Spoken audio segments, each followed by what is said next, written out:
Hello everyone, welcome to your weekly on-chain review. This is your host Sky and today is 2nd of December 2021.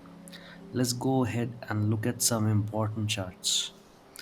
The first we have is the SOPR. As you know, as we discussed last week, the danger zone for SOPR is above 1.12. Currently it is sitting at 1.04. In this chart, you can see the short-term holders SOPR is white and the long-term holders SOPR is golden. Last time we learned that the short-term holders SOPR is a good oscillator to identify buy the dip or fade the rally opportunities, given that the broader trend has been established using other metrics. Now, after the recent shakeout, SOPR has been below 1, which means that the short-term holders are selling their coins at a loss. However, what we see is that this SOPR has come above 1 today and day before.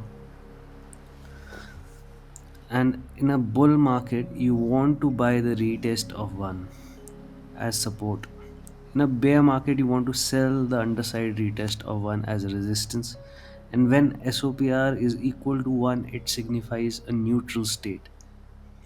That is when the profit and losses being realized balance each other out. So, where when we see this retesting and rising above, we can look for scalping or short-term opportunities. If we look at only at this metric, if you see the long-term holders SOPR or their average spent coin cost basis, you see that this metric is in a macro decline, indicating that since March, the profitability of long term holders spent coins has been falling. In other words, the market price is coming closer to the cost basis of the long term holders. Right now, it is sitting at 2.24.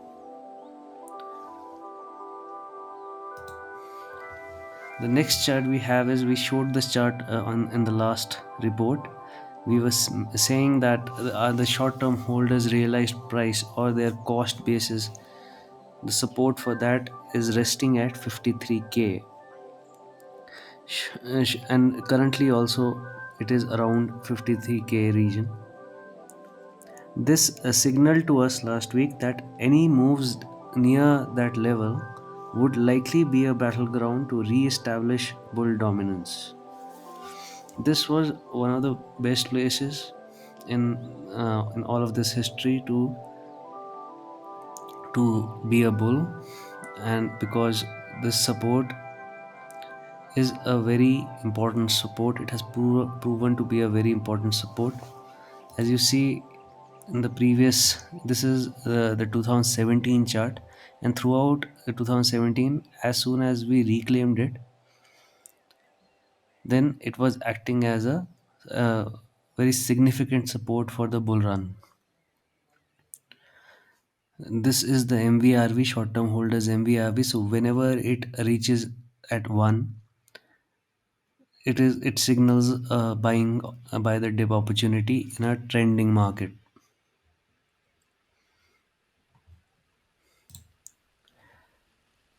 This is the same chart, and you can see now this retest. It was front run by $500. It was around 53k, and we went till 53,500. You can also see how it acted as support in this bull run around in September also. So this was a good opportunity to buy. You can see that there were other confluences also at 53k. This was the one trend line, the main trend line. There was a bullish divergence. There was also support of the pi cycle support band, and you can see Now we have to see whether if this gets flipped or not. So this chart I shared when we were at 53k level. So there was a swing failure pattern, and we started looking at these bullish signals because we knew that 53k is one of the places where bulls should defend. There's a stronger battleground in the favor of bulls. So we looked at this chart also. Now it doesn't has to follow this throughout, but this means that if there is swing failure pattern in this kind of shape where liquidity is taken, then we can assume that at least the first resistances or supply zones will be tested. So I've taken this based on the short term holders realized price and these uh, technical analysis charts. So before going ahead, just to clarify, short term holders realized price or cost basis is essentially an on chain VWAP or volume weighted average price of entities that have been active in the market for less than 155 days. Interestingly, this has served as a bull market support band historically.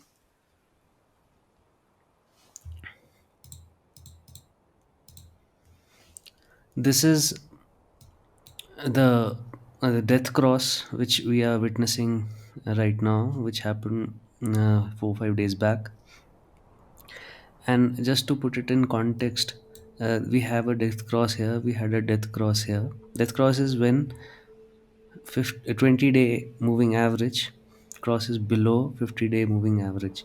So we saw an important death cross here where we can see it went up and then it failed. Here the death cross failed and the rally continued. Now here again we are seeing a death cross. We saw a death cross here also which failed, and here also which failed. And we also saw it during the corona crash. It is just to be aware of that this is happening. Now we have this chart is the total realized price of long term holders. For in the previous chart we saw the realized price of the short term holders which was at 53k. Now the realized price for long term holders sits around 25k. So in case of a, a very bearish scenario, this is one of the places to keep in mind. We have only tested this level during corona drop and 2019 bear market in the near past. We just need to keep a track of this in case of a severe market crash. This is the MVRV. Just to recap what MVRV is, it is a market value to realized value. The ratio is defined as an asset's market capitalization divided by realized capitalization. BTC has been consolidating as realized price has been trending upward. The lower the MVRV goes, the more attractive BTC becomes to buy. So it is approaching this green line under which it completely resets and it gives a good buying opportunity. These are the hodl waves. We saw the hodl waves in the previous report. So just to recap this, so when young hodl waves buy, then the BTC price falls. Older hodl waves fix their profit at the young's expense. Conversely, the BTC price rises when young coins are sold and the old ones buy back coins sold at a loss by young.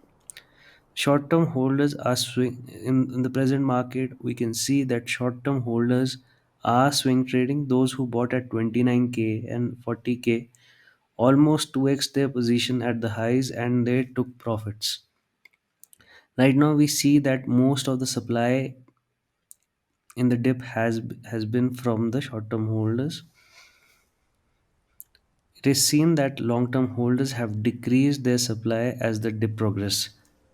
So in last week we saw that the long term holders had increased their supply around 69 above 65K. The major selling was done by the long term holders, but as the dip progressed we saw that the short term holders had started selling also. And when short term holder SOPR also reached 1, so it means that the traders wanted to get out, uh, wanted to be break even and get out at their cost basis. Now, but significantly, what we have seen is that the long term holders have stopped selling as the prices went down. So either one, they have stopped selling, or they are buying the equal amounts. This is the hodl wave. This also shows the same thing, that at 60, above 60K, the long term holders were selling, but as the price started dropping, the long term holders stopped selling, which is a sign of strength. Or they can sell when the prices go back up again. So this is a chart we had seen it last time. It is comparing the PNL supply profit percent against PNL supply loss percent. This indicates that we have more room for correction before bottoming out. So you can see this is a loss percent. So it was this high when we were forming a bottom here. This is a profit percent. It went till this level, 60 level, and it gave a bottom signal. So we see more room is there. It doesn't has to go there, but the room is still there. So what we see is that realized losses spiked to 800 million per day, similar to significant sell-off in April and July, but much lower than the major sell-off in May. This suggests a reasonable flush out of spot top buyers has occurred, but does not rule out any further sell side. It only confirms that the top buyers have been flushed out. This is, again, we can notice here, this is the loss percent. So you see that the percent of supply which is in loss.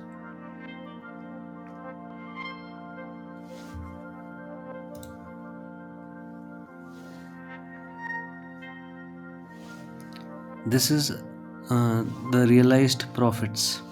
So we see that when realized profit spikes above this level, and when it reached 69K, we showed it last time also, that it beyond this level the profits were realized.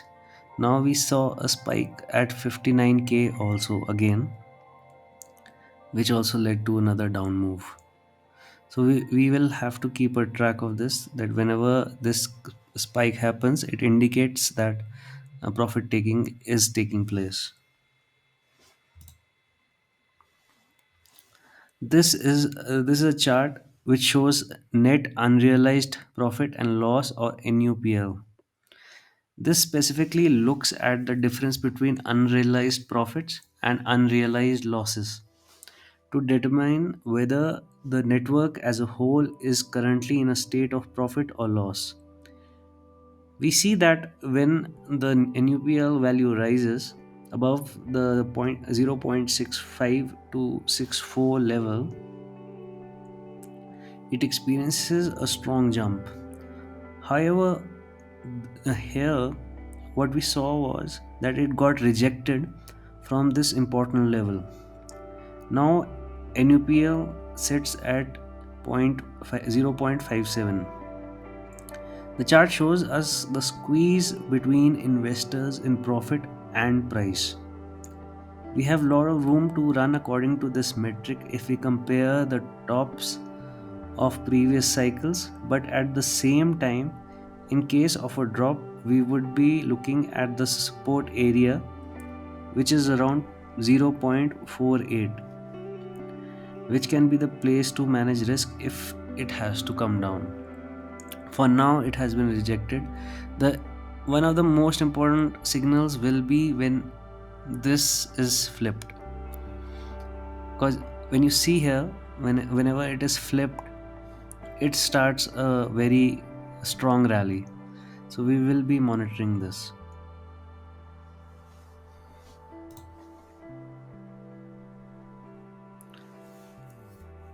This is Ethereum's percentage of circulating supply, which is in profit right now. This is a chart for Ethereum. It is the percentage of existing coins whose price at the time they last moved was lower than the current prices, and it sits at 96%. We have had periods where 99% supply has been in profit for weeks, followed by a correction. Right now it is at 96%. So 96% of the Ethereum supply is in profits right now. It has a little bit of room to run, and it has shown to be sitting at 99% supply in profit, but eventually it has given a big dip from that level. So it is a whenever it reaches in this red zone, that is above 95%,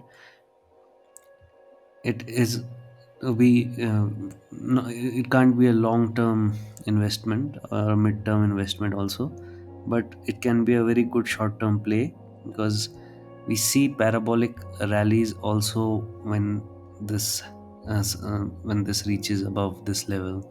For example, you see it here, it reached above in this red zone here, and then we saw a big push up. So this is something which is to be kept in mind. This is NUPL for Ethereum. We just saw the new net unrealized profit and loss for Bitcoin. Now this is NUPL for Ethereum, which sits at 0.64 right now at the making of this video. Now overheated zone, as you can see, is above zero point 0.7, and this chart is actually more relevant to determine whether Ethereum has topped out or a dip is coming. So because when you see, whenever it has reached at this overheated zone of blue, we have seen a dip, and big dips. And here also you see it reached at this, it became overheated, and this indicator turned blue, and we saw a huge dip. Right now it is at 0.64. We'll be watching it very closely, and if it goes above 0.7, it would be a time to tighten your stops and take profit.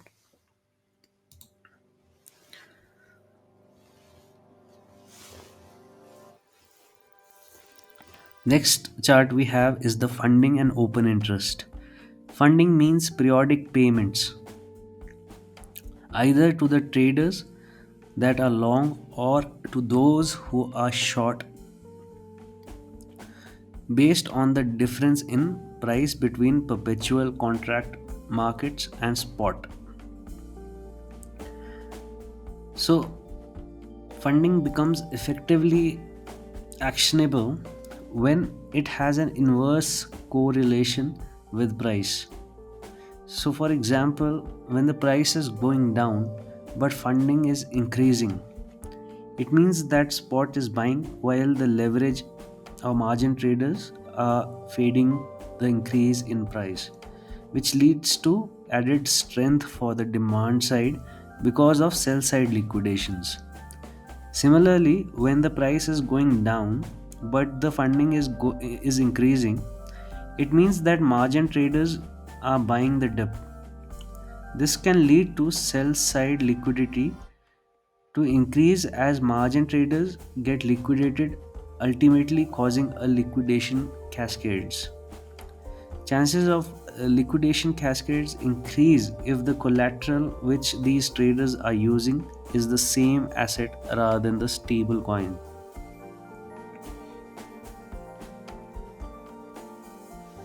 So average funding rate, the danger zone is above 0.08%. Currently it is at 0.0112%. So we saw here that we were anticipating a squeeze, and when such a market conditions are there, and then we can expect a dark mall candle, or when buyers are matched equally with the sellers with high leverage. This indicates a choppy market, and candle patterns such as dark mall or a range chop is probable in such conditions. So liquidating shorts and longs both.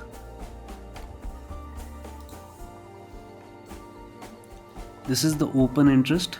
So what does open interest mean? It is the total number of outstanding contracts on all exchanges. Total open interest has come off the highs this week, and it has come down to approximately 10 billion following the expiry of 26 November contracts.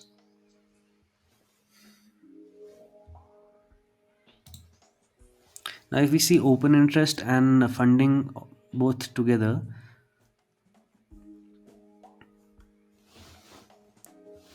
we can see that the funding has started to rise.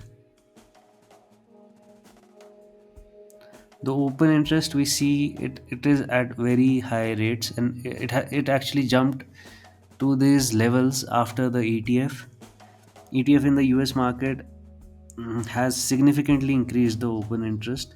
CME market now represents over 19.3% of all open interest, and almost double from 10% dominance in early September.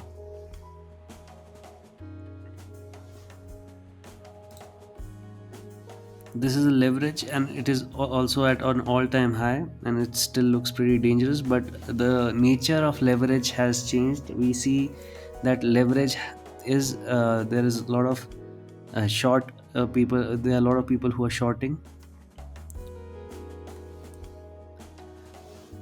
and there are a lot of people who are long also. So it is kind of balancing each other out, but the leverage is very high in the system right now.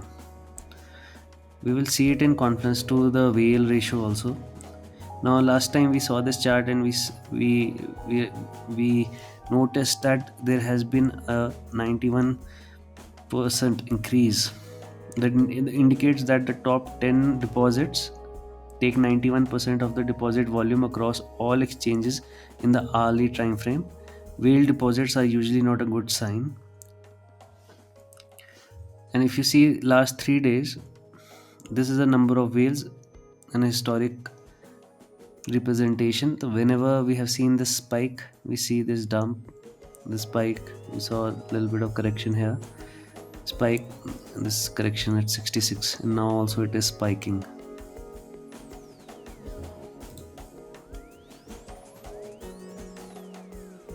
So what we saw was that there was an increase of 39,000 BTC inflow mean,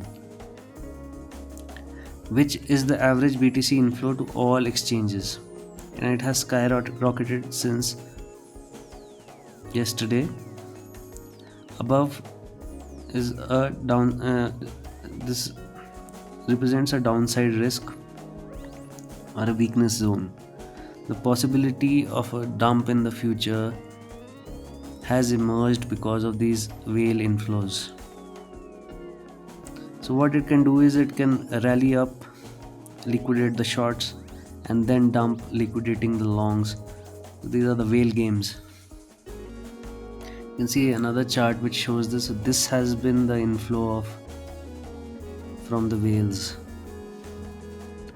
in the past 2 days, 3 days.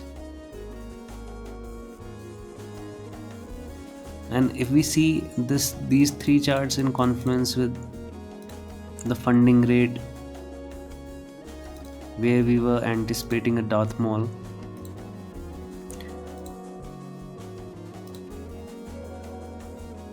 because the funding is also rising now and the open interest is at all-time high, the whales inflows are increasing, so it is a pretty dangerous market, and there are choppy conditions.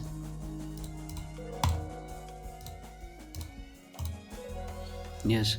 So next we have the fear and greed index. The sentiment has reverted to the same negativity consensus that Bitcoin had at 40,000 USD and 30,000 USD reversals. This would be a ripe sentiment to create another bottom soon. This was the last. This was the last fear and index chart which we saw.